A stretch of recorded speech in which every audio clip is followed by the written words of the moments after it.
Hai, back again with Mudah Tepat dengan gue Rifki. Di dalam video kali ini gue mau nge-review sebuah gimbal yang dikirimin ke gue, yaitu adalah VU AK2000C. Tapi sebelum kita review, kita intro dulu.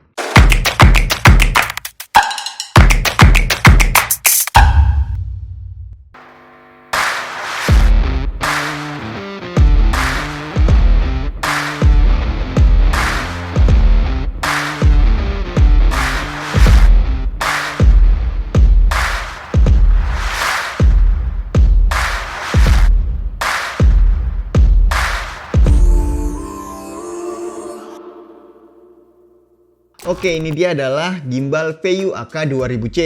Gue yakin pertama kalian ngelihat gimbal ini, mata kalian pasti bakalan tertuju pada handle kayunya ini. Kenapa? Karena semua desainnya warna hitam gitu ya, cuman handle kayunya doang nih yang warnanya rada coklat, motif kayu gitu kan.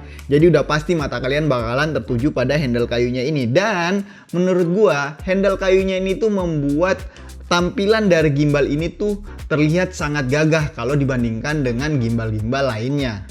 Selain itu bukan tampilannya doang yang kelihatan gagah, tapi build quality-nya juga oke punya. Kenapa? Karena ini dibikin dengan menggunakan bahan aluminium alloy yang bisa bikin gimbal ini terasa sangat kokoh tapi masih tetap ringan. Nah, walaupun kokoh dan kerasa rigid banget gitu ya, gimbal ini masih tergolong gimbal yang cukup ringan dengan berat hanya cuman 1,1 kg. Nah, dengan berat 1,1 kg ini, gimbal ini juga bisa menampung kamera dan aksesorisnya hingga berat bebannya itu maksimalnya kalau nggak salah 2,2 kg. Yang artinya kalau misalnya kalian cuma pakai kamera mirrorless, berarti masih cukup banget nih di handle sama gimbal ini. Ya, yang penting nggak pakai lensa yang panjang-panjang banget gitu kan, yang berat banget gitu. Yang penting jangan kayak gitu juga gitu. Yang lensa-lensa standar-standar masih oke banget nih di handle sama gimbal ini. VU AK2000C ini sudah dilengkapi dengan 3 buah locking system di setiap aksisnya. Jadi locking system ini tuh memudahkan kita banget saat kita melakukan balancing dan juga jadi gampang gitu ketika kita mau bawa gimbal ini kemana-mana, nggak klewer-klewer gitu kan. Untuk plate quick release dari gimbal ini menggunakan tipe Arca Swiss yang dimana kalau misalnya kalian punya tripod dengan plate yang sama, jadi tuh enak banget. Kenapa? Karena kita bisa mindah-mindahin kamera dari gimbal ke tripod dengan sangat mudah karena plate-nya sama gitu kan. Tapi sayangnya plate quick release dari gimbal ini tuh masih pakai ini tuh bautnya tuh masih yang kayak harus pakai koin atau pakai kunci L buat ngunci kamera di plate-nya. Jadi rada ribet gitulah. Tapi untungnya pas kalian beli gimbal ini, kalian juga mendapatkan satu buah kunci L yang bisa digunakan untuk ngunci plate-nya ke kamera kalian.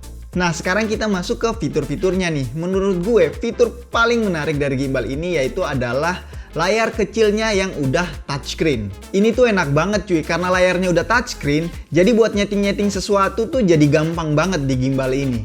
Di bawah layar touchscreen-nya ini terdapat sebuah joystick yang responsif banget ketika kita geser kiri kanan atas bawah. Dan di bawah joysticknya terdapat 3 buah tombol. Tombol yang kiri ini fungsinya adalah untuk ngerubah modenya dari mode lock ke mode follow. Dan kalau tombol tengahnya adalah untuk tombol rekam. Dan tombol di kanan ini fungsinya adalah untuk pindahin dari mode foto ke mode video maupun sebaliknya. Nah, karena gimbalnya punya tombol record, jadi kita bisa langsung pencet tombol record itu langsung lewat gimbal aja. Kita nggak perlu mencet tombol record yang ada di kamera. Tapi karena kita butuh, karena ini butuh connect ke gimbalnya ya, jadi kita harus konekin juga kamera kita ke gimbalnya menggunakan kabel yang sudah disediakan atau dikasih langsung saat kalian membeli gimbal ini. Kabel yang dikasih itu ada banyak banget, jadi tersedialah untuk hampir semua tipe kamera. Selain itu, keuntungan ketika kita ngonekin kamera kita ke gimbal menggunakan kabel yang udah dikasih tadi itu, kita bukan cuma bisa nge-record doang, tapi kita juga bisa merubah beberapa settingan dasar yang ada di kamera seperti shutter speed, terus white balance, dan lain-lain. Nah, untuk bagian samping dari gimbal ini terdapat tombol power dan juga colokan untuk ngecas gimbalnya. Untuk colokannya sendiri udah menggunakan USB Type-C. Nah, sedangkan untuk bagian depannya ada trigger button yang misalnya kalau kita pencet 2 kali gitu ya, dia bakalan ngereset posisinya ke posisi awal, dan kalau kita pencet 3 kali, dia bakalan masuk ke, nah ini dia nih, mode selfie. Gimbal ini sama seperti gimbal pada umumnya, ada beberapa mode di dalamnya, yaitu yang pertama ada mode lock, yang artinya kalau kita gerak kiri kanan atas bawah tuh kameranya nggak bakalan ikut gerak, dia bakalan stay di posisi yang sama. Terus kedua ada mode pan follow, yang artinya kalau kita putar kiri kanan kameranya juga bakalan ngikut noleh kiri kanan. Sedangkan mode ketiga ada mode pan tilt follow, yang artinya kalau kita gerak atas bawah kiri kanan kameranya juga bakalan ikutan noleh atas bawah kiri kanan. Dan yang mode keempat ada mode all follow, yang artinya kemanapun kita gerak kameranya bakalan ngikut. Bahkan kalau misalnya kita gerak kayak gini dia bakalan ngikut juga gitu loh. Nah, by the way ada juga mode Inception, tapi sebelum kita bisa masuk ke mode Inception kita harus miringin dulu gimbalnya seperti ini, terus slide ke kiri dan pilih Inception mode. Terus kita harus pilih juga mau putar ke kiri atau putar ke kanan ya. Terus dia bakalan muter seperti ini. Terus kita juga bisa setting kecepatan dari putarannya ya. Kalau semakin ke kanan semakin cepat putarannya, kalau ke kiri semakin pelan putarannya. Dan inilah enaknya menggunakan touchscreen ya, fitur touchscreen di layarnya, yaitu kita untuk ganti-ganti mode dan atur-atur settingannya itu jadi gampang banget. Nah, sekarang kita udah di luar dan kita bakalan nyobain kestabilan dari gimbal ini, karena percuma banget nih kalau misalnya fitur-fiturnya udah lengkap tapi gimbalnya malah yang nggak stabil gitu kan. So, check this out. Nah, oke. Untuk tes gimbalnya kali ini, gue dibantu sama istri gue. Kita bakalan ganti-gantian untuk nge-shootnya. Pertama, kita coba tes shoot jalan dulu. Dan bisa kalian lihat di sini, ini gimbalnya sangat stabil dipakai jalan. Padahal ini adalah pertama kalinya dia megang gimbal. Cuma emang di sini sedikit lost framing ya, karena namanya juga masih pemula gitu kan. Belum terbiasa aja. Untuk tes kedua, gue coba lari dan kali ini kita gantian ya.